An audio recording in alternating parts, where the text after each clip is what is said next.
No, this is the unique rice. Traditional Thailand food. Let's try this, guys. This is mango sticky rice. No, this is calling sticky rice. Anak, oh, try. Come here. Yummy. And then with mango should be. So sweet the sticky rice. You say it's yummy, but it's not yummy. Come, anak, try. And they're coconut like, you know, You with mango, baby, give her. No mango. matangli. Ano tawag mo? Go falling down. Yeah. Yucky. No, my turn with mango. Yeah, okay. So the trick for eating with this, have to mix.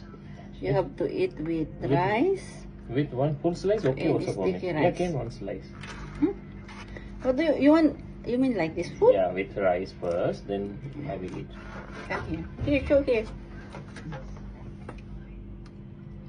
How is it? Matangli yung ano nila. Rice? Yung Put rice so that. ano, nalaglagan kay pick. Yung kanilang coconut, hindi pa Okay. luto yung coconut. This is the rice, coconut, and mango taste. I think they put also milk, no? Okay, I take this mango. Anna, come here, you eat. I don't like. I asked her to give me sweet mango. Mango here is expensive kilo than Brunei. Later we're going out. I can't use phone. In the restaurant, yes. No internet. I will share with you my internet. Still, I'm here.